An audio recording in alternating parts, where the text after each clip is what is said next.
Telltale Games. Who doesn't know about the one-time small adventure game studio responsible for making a game that could make grown men cry? But people are quick to forget that Telltale's first game wasn't The Walking Dead. The studio had existed since 2005. Even after all these years, their formula for game design has stayed pretty much the same. They just got better at presenting it. I remember when The Walking Dead first came out, it didn't really appeal to me because the developers said they wanted to make a game like Heavy Rain, which didn't really fill me with much confidence. I hadn't been a fan of their previous works either. Back to the Future had promise, but never really went anywhere.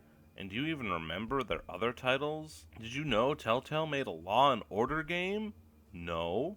Of course you didn't, because before The Walking Dead came out, Telltale was only really known for some cheap licensed game and one pretty decent poker game, and Sam & Max. But then, everything changed. Or did it? What was it that set The Walking Dead apart from other Telltale games? People may tell you that it was the choices and the characters. While I admit the characters in the game are fine, I'd argue the choices' impact on the story is about the same or even less than older style Telltale games in the past. See, in almost any Telltale game, or hell, even any narrative game that lets you pick choices that affect the story, you'll see the episodes play out in the same way, in a way shaped like a diamond. In the diamond choice model, any big choice would be its own diamond that fits into a bigger diamond that fits the episodes, or an even bigger diamond that fits into the series as a whole, or, alternatively, the whole game if you're one of the bigger budget games. So, take, for example, Doug and Carly in episode 1 of The Walking Dead, where the player has to choose to save one or the other at the end of the first episode. This choice breaks into two separate but similar paths the player can go down that lead to the same destination. No matter if you choose Doug or Carly, they inevitably bite the bullet by episode 3, which is why these games, especially in the episodic format, when you get the choice to let a character or characters live or die, you can expect them to either die or be written out of the story within the next few episodes. That is, if your choice actually mattered towards their survival at all. You can see the same diamond with the conversations the players have with Lily and Kenny in the early episodes of the series. No matter what side the player picks in their arguments, Lily's gonna shoot Doug and Carly and either leave or get kicked out of the group. So if the illusion of choice in these games are so nothing, why did everybody go crazy over them? Well, it's because of the writing. The writing in The Walking Dead and Wolf Among Us were spectacular and made the world the player was in feel real. It was that layer of immersion the writing worked so hard to create that hid the choice diamonds from us.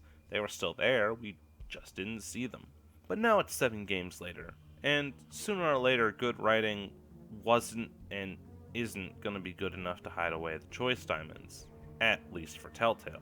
And that's because Telltale games followed the formula to a T and just swapped out the IP when needed. So almost every game they made set the player up with one or two companion characters who have a supposed set of ideals that would become important to the plot later, and the player would constantly have to choose sides and arguments between the two, and no matter how hard the player worked to make both sides happy, by the end of episode 1 or 2, they were forced to make a choice that will almost assuredly make the other character mad at you for the rest of the game, the only variation being whether or not the characters die at the end. And it may not entirely be the developer's fault that Telltale games have become increasingly railroaded.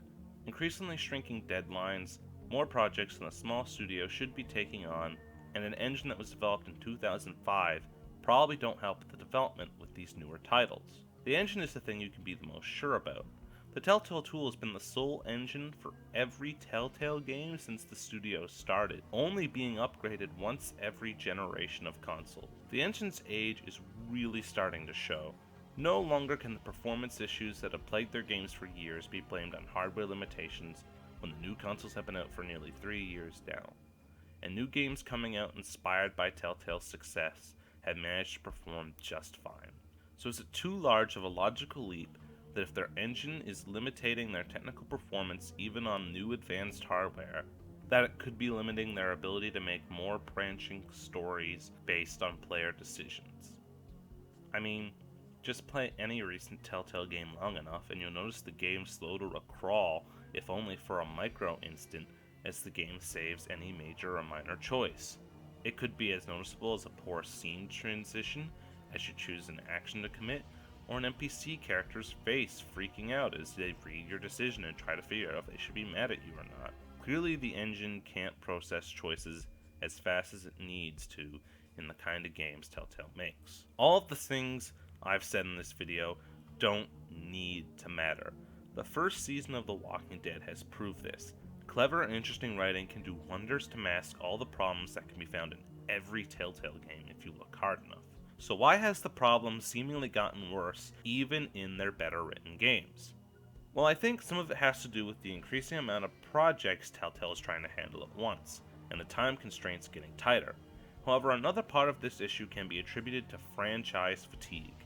Since The Walking Dead came to a finish in 2013, Telltale has put out a staggering 7 games, all with varying quality. Forcing shovelware like Minecraft Story Mode into people's hands isn't going to make them want to play the more clever and interesting Tales from the Borderlands.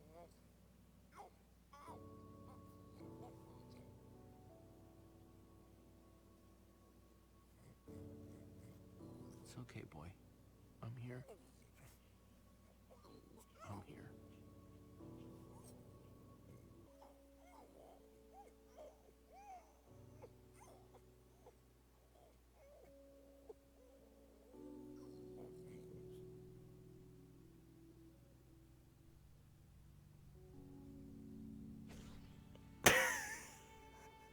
Are you fucking serious?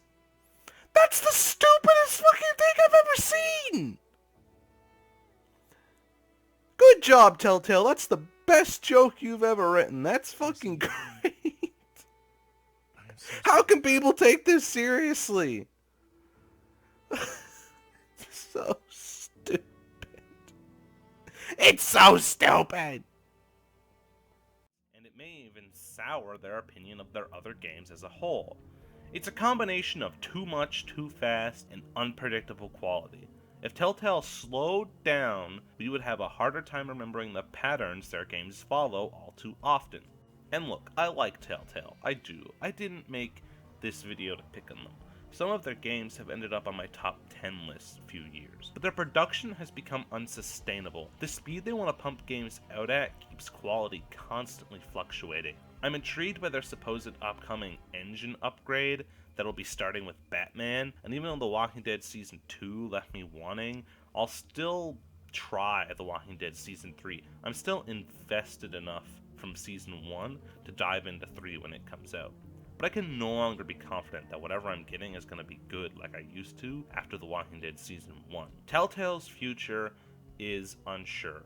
Not in a financial sense, but if the fluctuating quality and performance issues continue, while other games inspired by Telltale of old continue to release games without these issues, Telltale may slide back into their pre-Walking Dead obscurity.